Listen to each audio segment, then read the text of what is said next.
Саламатсыздар ма оқушылар? Бүгінгі сабаққа қош келдіңіздер. Бүгінгі сабақтың тақырыбы деректерді сұрыптау. Бүгінгі сабақтан Excel кестелік процессорында деректерді іздеуді, сұрыптауды және сүзгілеуді үйренетін боласыңдар. Excel тізімдерді қарапайым деректер базасы ретінде пайдалануға мүмкіндік береді деп алдыңғы сабақта айтып өткен болатынбыз.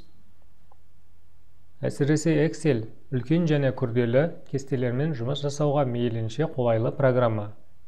Excel-дегі кірістірілген функцияларын пайдалану арқылы деректерді жылдам реттеу, сұрыптау, өзгерту, іздеу және таңдауға болады.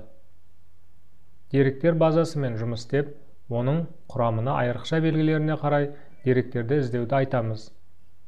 Деректер базасын сұрыптаудың деректер, сұрыптау және сүзгі бөлімінде екі түрі бар. Қарапайым түрі А-дан Я-ға дейін және Я-дан А-ға дейін және күрделі сұрыптау командалары жатады. Қарапайым сұрыптау, өсу ретімен сұрыптау және кему ретімен сұрыптау. Ал күрделі сұрыптау бірнеше өрістер бойынша жүргізілетін сұрыптау командалары жатады. Деректер базасымен орындалатын жұмыстардың бірі деректерді белгілі бір тәртіппен көрсету. Деректерге сұрыптау жүргізу жатады. Сұрыптауды деректердің бірнеше бағандары бойынша жүргізуге және екі бағыттың біреуімен жүргізуге болады. Яғни А-дан Я-ға қарай өсу немесе Я-дан А-ға қарай кему бағытында. Мысалы, А-дан Я-ға қарай батырмасы ерекшеленген ауқымдағы деректерді өсу ретімен сұрыптайды. Мінекей, бұл бастапқы деректер және екінші В бағанындағы А-дан Я-ға батырмасымен сұрыпталған. Келесі А-дан Я-ға дейін сұрыптаудың терезесімен танысып өтейік. Бұл жерде бірінші батырма ерекшеленген аумақты автоматты түрде кеңейту. Барлық бағандар бойынша толық сұрыптауды жүргізеді. Ал екінші батырма ерекшеленген аумақтың шеңберінде ғана сұрыптау. Келесі деректер командасы. Деректер базасын сұрыптау үшін алдымен деректер сұрыптау командасын орындау керек. Осы қадамдарды орындағаннан кейін мынадай терезе пайда болады. Ауқымды сұрыптау терезесі сұрыптау жүргізілетін өрістерді таңдап алу үшін қызмет етеді. Егер осы жолда өрістер атаулары берілген болса, онда осы атаудың біреуін таңдап алу керек. Яғни осы жерден таңдаймыз. Егер өріс атауы ретінде бағандардың белгіленуі берілген болса, оған сәйкес өріс белгісін таңдап алу керек. Ауқымды сұрыптау сұхбат терезесі 3 бағаннан тұрады. Бірінші өріс, яғни баған бойынша сұрыптау тәртібі. Екінші мәні, түсі белгісі бойынша сұрыптау. Ал үшінші өсу немесе кему бойынша реттеу.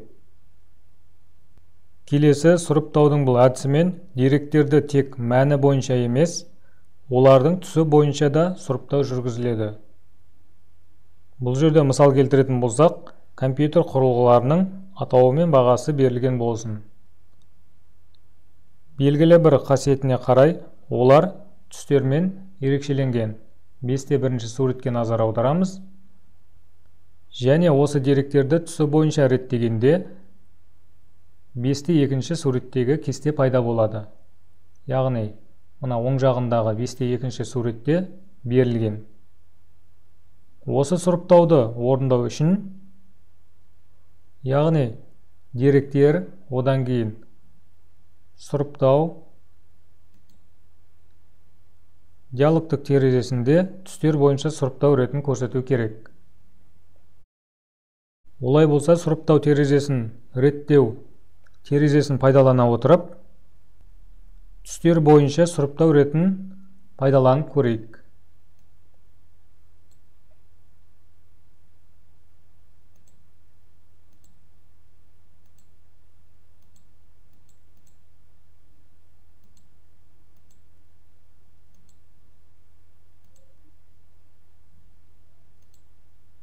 Түстерді реттестіріп болғаннан кейін окей батырмасын басамыз.